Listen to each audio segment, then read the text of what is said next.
Alors, on continue l'Épître aux Hébreux et nous en sommes au chapitre 3 et on va lire ensemble donc les versets 1 à 11. Chapitre 3, versets 1 à 11.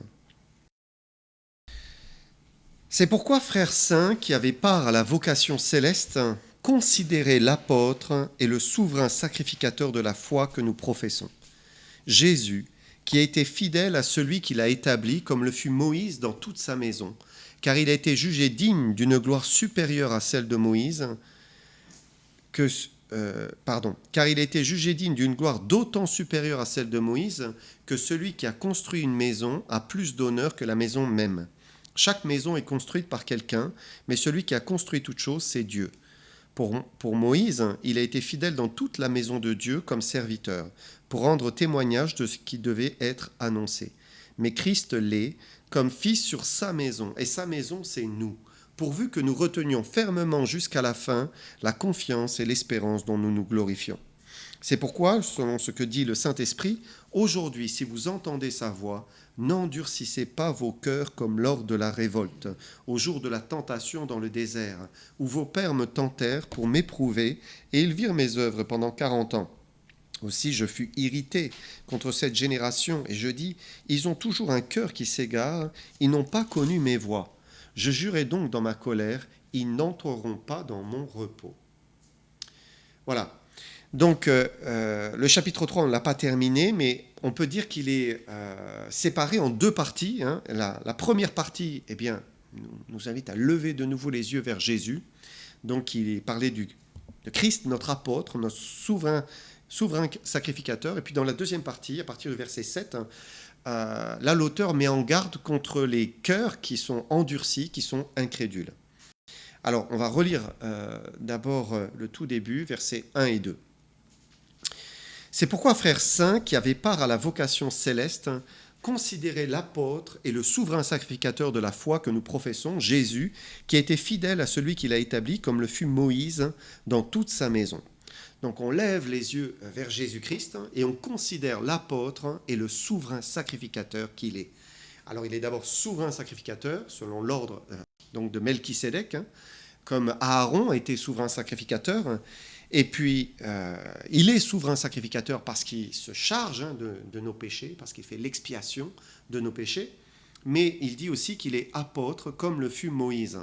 Et le terme apôtre, il est à prendre dans son sens premier, c'est-à-dire envoyé. Un apôtre, c'est un envoyé. Et Moïse était un envoyé de l'Éternel. Il était envoyé par Dieu. Il enseignait les paroles du Dieu vivant. Et de la même manière, Jésus est envoyé par son Père. En cela, il est un apôtre. Mais lui, il ne disait pas simplement les paroles, il était la parole, le Verbe de Dieu, la parole vivante qui s'est fait chair et il nous a apporté les paroles du Père. Et il nous est demandé ici de considérer ce qu'est Jésus. Et dans le sens du terme grec qui est utilisé ici, considérer, il y a l'idée de regarder les astres. On peut avoir cette idée, ou regarder quelque chose avec attention. C'est un peu comme les astronomes qui fixent les yeux vers le ciel et qui regardent l'univers et scrutent pour y découvrir des trésors. De la même manière, il faut considérer Jésus, le regarder, regarder pour recevoir de lui tout ce qu'il peut nous donner. La Bible dit, c'est l'étoile du matin. Et donc, lever les yeux et prendre le temps de considérer l'apôtre et le souverain sacrificateur que nous confessons. En fait, toute l'épître aux Hébreux nous ramène sans cesse vers Jésus et nous invite à considérer la personne de Jésus, puisqu'il est exposé dans toute sa splendeur. Et un chrétien, c'est quelqu'un qui est attaché profondément à la personne de son Seigneur. Dieu attend de nous plus que des vies chrétiennes qui sont bien rangées, qui sont morales, réglées. Ce qu'il attend de nous, c'est une vraie relation avec le Seigneur. C'est ça qui est important. Parce que le christianisme, il perd toute sa saveur s'il n'y a pas une relation personnelle avec le Seigneur. Il faut que notre vie, comme dit Jésus, ait du sel, qu'elle donne du goût. Et finalement, qu'est-ce qui donne du goût ? C'est la communion. C'est le fait d'être nourri de la vie de Christ. C'est ça qui va donner du goût à notre vie. Et c'est pourquoi Dieu nous appelle à considérer, à regarder, à aimer le Fils bien-aimé, parce que c'est c'est notre attachement à sa personne qui fait que on est transformé en la même image, hein, quand on lève les yeux vers le Seigneur et on s'attache au Seigneur. Il dit « Considérez l'apôtre et le souverain sacrificateur qu'il est ». On a lu encore dans notre passage, Jésus a été fidèle à celui qu'il a établi, comme le fut Moïse dans toute sa maison. Et donc l'auteur va maintenant comparer la fidélité de Moïse à la fidélité de Christ. Pourquoi ? Parce que l'épître s'adresse à des Juifs. Et pour les Juifs, Moïse était très important. Tout à l'heure, précédemment, on avait vu dans les autres chapitres, chapitre 2 notamment, que Christ est supérieur aux anges. Et maintenant, l'auteur va nous montrer que Christ est supérieur à Moïse. Et Moïse, pour les Juifs, c'était la référence. Il n'y avait personne de supérieur à Moïse. C'est lui qui avait été choisi pour communiquer la loi divine. C'est lui qui avait été choisi pour recevoir même l'histoire du monde, la révélation de l'histoire du monde, et la mettre par écrit, puisqu'il a écrit toute la Genèse, et il a écrit toute la Torah. Et il est le fondement du judaïsme, avec toutes les lois qui ont été données. En fait, quand on regarde Moïse pour les Juifs, c'est le pape. C'est le pape pour les catholiques. C'est un peu pareil. C'est la référence. Personne n'est supérieur à lui. Voilà. C'est la personne la plus proche de Dieu. Et l'auteur affiche un respect pour Moïse. Il dit que Moïse fut fidèle dans toute sa maison. Il fut fidèle dans ce qui lui fut assigné, dans son travail, en tant qu'envoyé auprès d'Israël. Et cette fidélité, elle fait certainement référence, entre autres choses, à toutes les lois, à toutes les règles que Dieu lui a données. Il les a respectées scrupuleusement, jusque dans la construction du tabernacle. Vous vous souvenez, il a été minutieux pour fabriquer le tabernacle. Chaque mesure, chaque texture, chaque forme comptait, parce que le tabernacle était une image de quelque chose qui était céleste, qui était importante. Et donc Moïse fut entièrement fidèle. Mais s'il parle de la fidélité de Moïse, en fait c'est pour renvoyer vers la fidélité de Jésus. Moïse fut fidèle, mais Jésus aussi fut également fidèle. Et donc il commence par les mettre comme sur un même pied d'égalité. Tous les deux ont été fidèles. Mais ensuite, regardez la suite, verset 3. Il dit « Car Jésus a été jugé digne d'une gloire d'autant supérieure à celle de Moïse que celui qui a construit une maison a plus d'honneur que la maison même. » Et là, on voit l'auteur invite les lecteurs ou les auditeurs à regarder la supériorité de Jésus par rapport à Moïse. Et il est évident qu'un architecte a plus d'honneur que la maison qu'il a construite. La maison, elle passe, mais l'architecte, c'est de lui que vient toute chose. Et si l'architecte n'était pas là, la maison ne serait pas là. Le Créateur a plus d'honneur que la création, c'est logique. Et le Créateur de Moïse, on peut dire, le Créateur de Moïse a plus d'honneur que Moïse. Moïse n'était finalement qu'une partie de la maison, où il intervenait pour la maison de Dieu, si la maison de Dieu fait référence au tabernacle.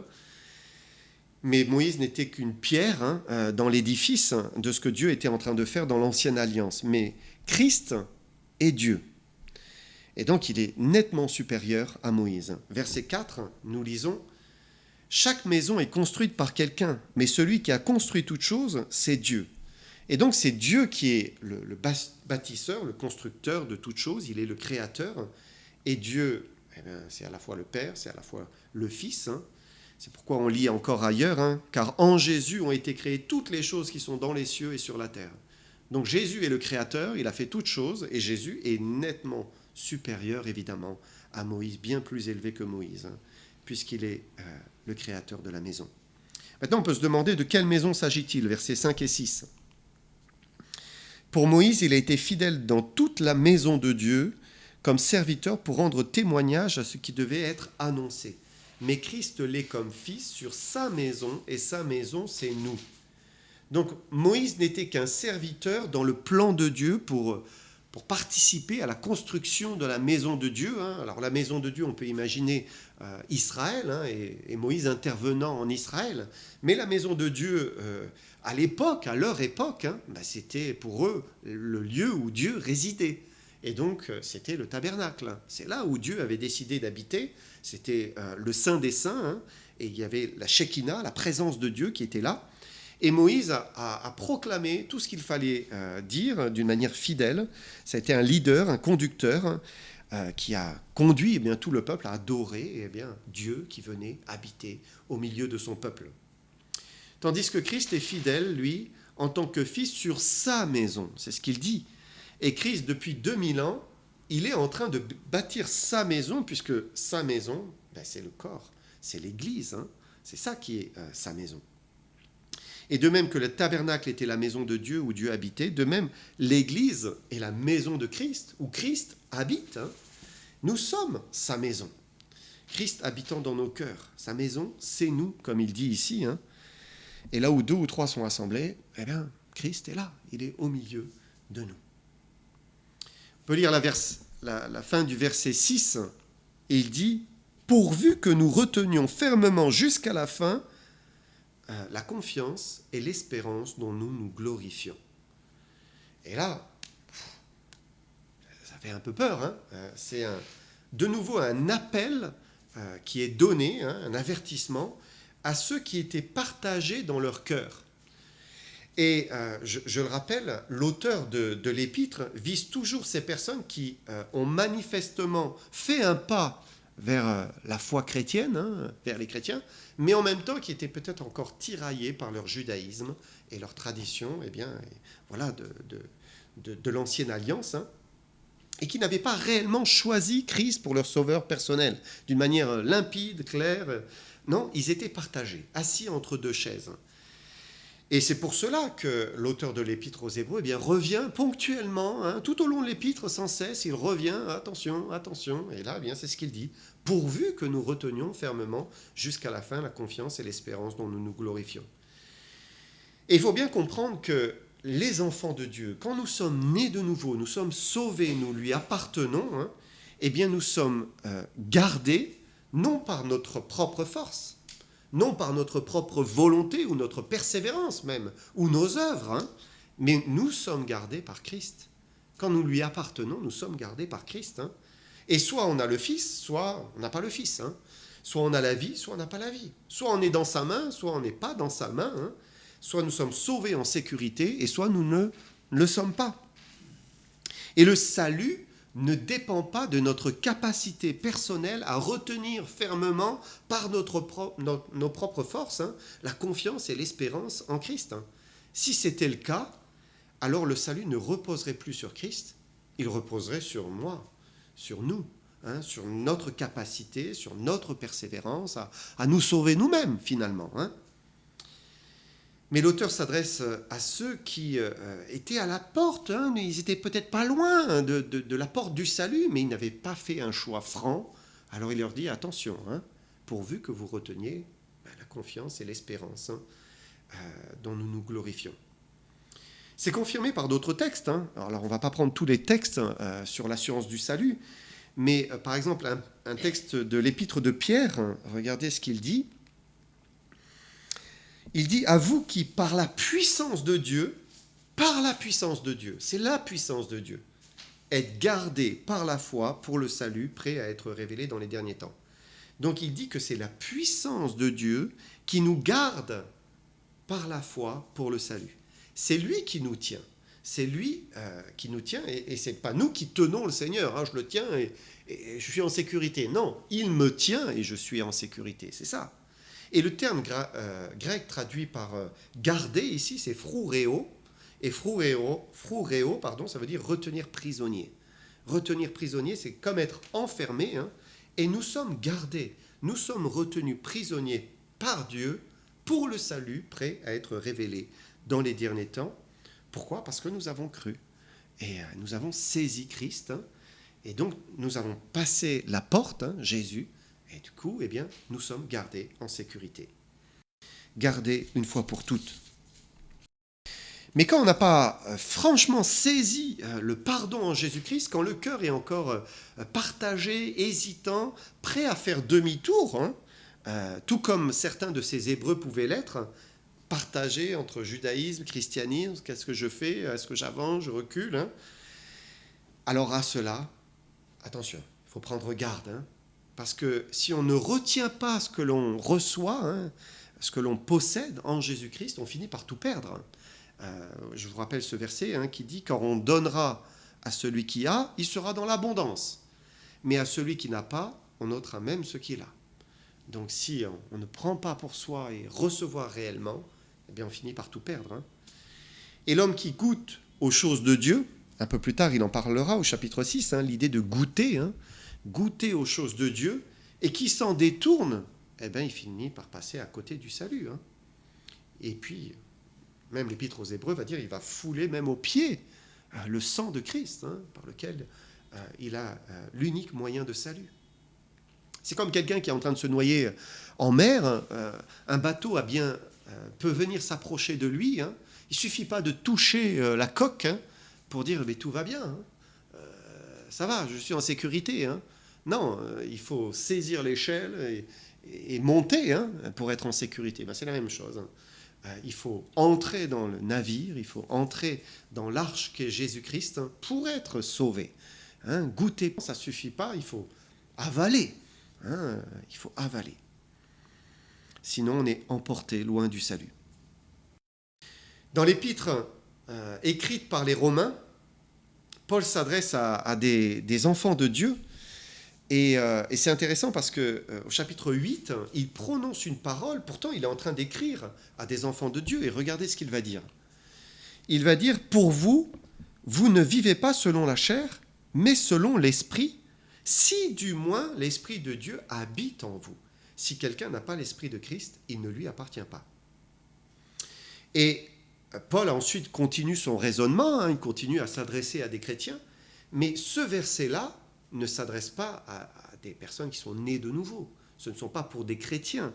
Parce que, en fait, au milieu des églises et au milieu des chrétiens, eh bien, il pouvait toujours y avoir quelqu'un qui n'était pas au Seigneur. Alors, eh bien, de temps en temps, hop, un petit verset. Attention, est-ce que vous êtes sûr d'être au Seigneur? Vous êtes sûr d'être sauvé? Est-ce que vous avez reçu le Saint-Esprit? Sinon, vous ne lui appartenez pas. Et en fait, dans l'Épître aux Hébreux, c'est un peu la même chose. L'Épître aux Hébreux s'adresse aux frères saints qui avaient part à la vocation, donc aux chrétiens. Mais il y a toujours un appel au milieu à faire un choix clair, ferme, pour Jésus-Christ, et on voit ça tout au long du livre. Et c'était pour ceux qui étaient hésitants, prêts à faire demi-tour, qui étaient en danger de se perdre, et donc ils avaient tout intérêt à persévérer. Et donc, oui, sa maison, c'est nous, pourvu que nous retenions fermement jusqu'à la fin la confiance et l'espérance dont nous nous glorifions. Et le fait que nous persévérions dans la foi et cette espérance en lui, c'est la preuve la plus certaine que nous lui appartenons. Quelqu'un qui persévère, c'est évident, il lui appartient. Et même s'il arrive parfois à des chrétiens de chuter, même lourdement, et de se détourner même parfois très loin, c'est possible. Le vrai chrétien, il y a toujours un retour en larmes, avec repentance, et qui prouve que la semence de Dieu est en lui, et qu'il appartient au Seigneur. Et s'il n'y a aucune persévérance, aucune repentance du péché, aucun retour, après s'être détourné peut-être un temps du Seigneur, alors nous, chrétiens, on est en droit de douter. On est en droit de dire, je ne sais pas. Voilà, je pensais, je ne sais pas.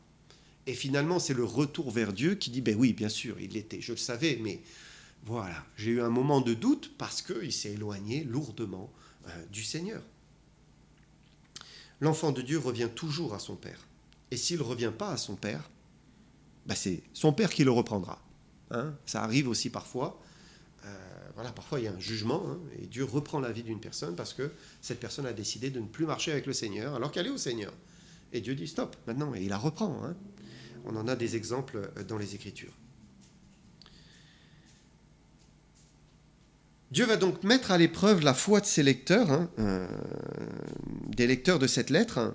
Est-ce que leur foi était réelle? Si elle était vraie, alors ils allaient faire un pas de plus et avancer avec le Seigneur. Versets 7 et 8. C'est pourquoi, selon ce que dit le Saint-Esprit, aujourd'hui, si vous entendez sa voix, n'endurcissez pas vos cœurs comme lors de la révolte, au jour de la tentation dans le désert. Donc, l'auteur cite le psaume 95, peut-être ce qu'on peut remarquer, hein. D'abord, c'est le Saint-Esprit qui parle dans ce psaume, hein, selon ce que dit le Saint-Esprit, parce que le Saint-Esprit, c'est pas que l'Esprit a forcément parlé, hein, et qu'il y a eu quelque chose, hein, qui a été audible, hein, mais c'est que l'auteur du psaume 95 a été inspiré du Saint-Esprit, hein, et donc poussé par l'Esprit, il a écrit le psaume 95, et donc c'est pour ça là, que l'auteur de l'Épître aux Hébreux dit, mais voilà ce que dit le Saint-Esprit, ce n'est pas l'homme qui a écrit, mais c'est le Saint-Esprit, donc c'est Dieu lui-même. L'Esprit nous dit donc dans ce psaume, il dit « Aujourd'hui, si vous entendez sa voix, n'endurcissez pas vos cœurs. » Et premièrement, un mot, aujourd'hui. Et il est important de comprendre que seul aujourd'hui est en notre pouvoir. On ne peut plus rien changer pour ce qui est d'hier, hein. Le passé, on le sait, c'est achevé, hein. On ne peut pas y revenir. On ne peut pas non plus parler avec certitude du futur, parce qu'on ne sait pas de quoi sera fait demain, hein. La Bible enseigne, elle dit, si Dieu le veut, nous ferons ceci ou nous ferons cela, hein, on ne sait pas. Par contre, aujourd'hui, ça c'est en notre pouvoir. Et nous sommes continuellement dans un aujourd'hui. S'il y a quelque chose à faire, c'est aujourd'hui, c'est maintenant.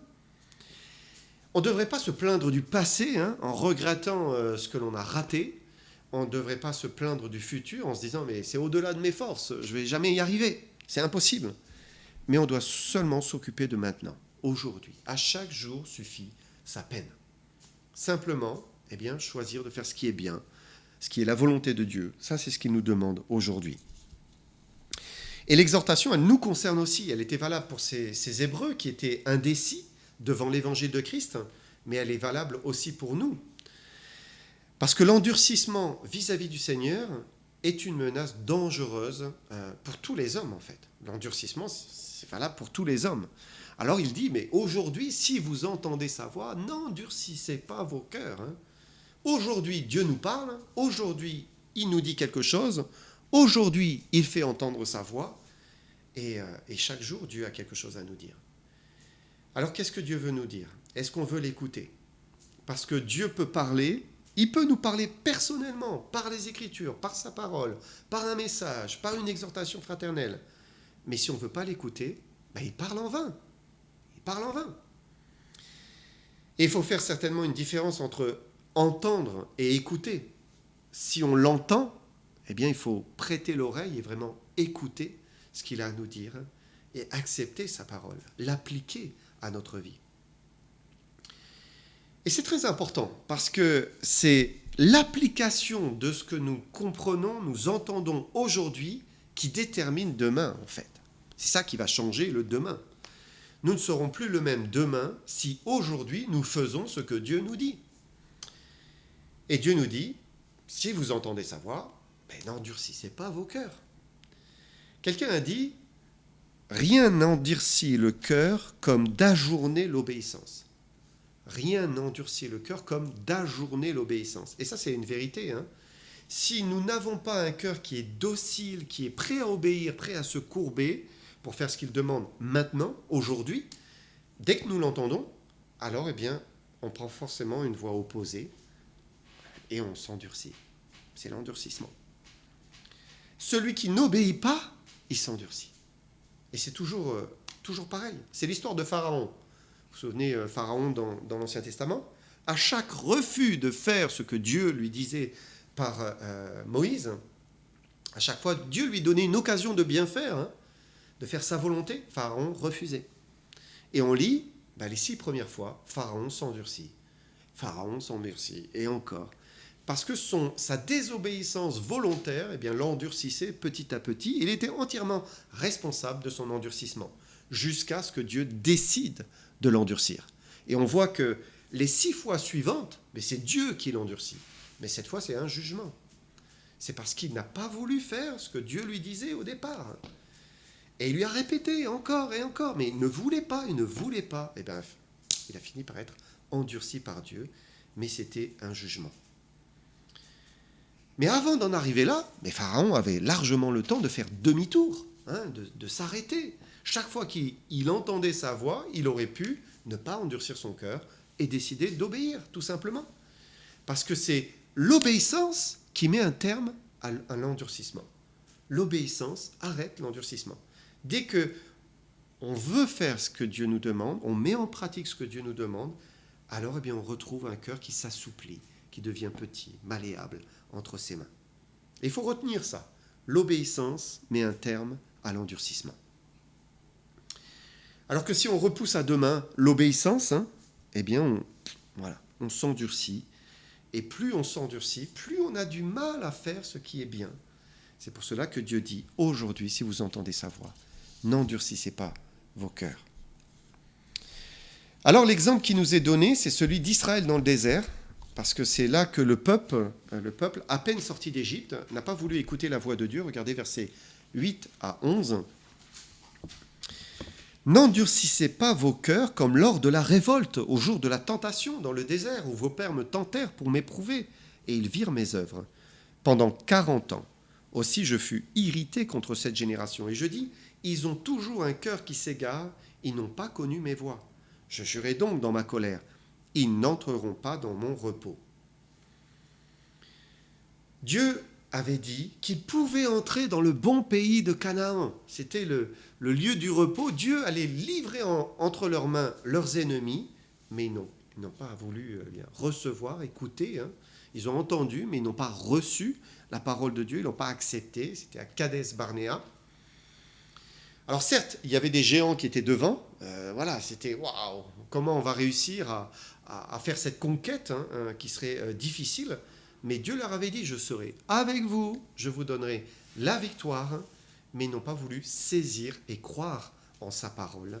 Ils ont fermé l'oreille à sa voix, ils ont été incrédules, ils ont refusé d'obéir, et ils ont voulu faire demi-tour et fuir le pays de Canaan au lieu d'y entrer. Alors Dieu les a condamnés, 40 ans de désert. Nous lisons, il jura dans sa colère, ils n'entreront pas dans mon repos. C'est terrible, vous ne voulez pas de mon repos, vous n'y entrerez pas. Voilà. Et ils ont péri dans le désert, toute cette génération a péri dans le désert. Et ces Hébreux, à qui la lettre était adressée, étaient sous la menace de vivre exactement la même chose que leur père dans le passé. Devant Jésus, le salut merveilleux, le Messie s'était offert. Voilà, vous n'avez qu'à croire, saisir le pardon, et vous entrerez dans le repos, un salut gratuit, un salut parfait, accompli. Mais voilà, certains n'étaient pas prêts, ils avaient envie de faire demi-tour, retourner en arrière. Alors que la vie de Christ représente une vie de repos, de victoire. C'était comme le bon pays de Canaan. Et refuser Christ, c'est finalement faire demi-tour et retourner dans le désert. Et donc la mise en garde était sérieuse. Il leur fallait avancer, croire maintenant, saisir le message de l'Évangile. C'était le seul moyen d'être débarrassé. Leur tradition aussi, souvent ils étaient attachés à des traditions même au-delà de ce que Moïse avait écrit. Et alors ils pourraient entrer dans le repos et jouir du repos en Jésus-Christ. Mais alors le texte est aussi pour nous, parce que cet endurcissement, on peut aussi être confronté. Parfois on entend sa voix et on refuse d'obéir. Et chaque désobéissance, c'est un petit peu plus d'endurcissement. Et finalement on s'éloigne du repos qui se trouve en Jésus-Christ. Alors on va le voir un petit peu plus loin dans le chapitre 4 notamment qui le développe bien. Jésus veut offrir un repos merveilleux, mais il faut désirer y entrer. On peut dire que Jésus veut vivre en nous, en sorte que nous ne soyons plus que des spectateurs de ses œuvres, de sa vie, de sa victoire, en nous en fait, sa victoire sur le péché. La vie chrétienne est une vie où l'enfant de Dieu se repose de ses œuvres, comme lui s'est reposé des siennes. Et la vie chrétienne, c'est pas essayer de plaire au Seigneur avec le maximum de nos capacités, de nos forces physiques, intellectuelles, mais la vie chrétienne, c'est apprendre à marcher avec Dieu, à se reposer dans la foi au Fils de Dieu qui m'a aimé, qui s'est livré lui-même pour moi, et vivre, et le laisser vivre en nous parfaitement. C'est ça, la vie avec le Seigneur.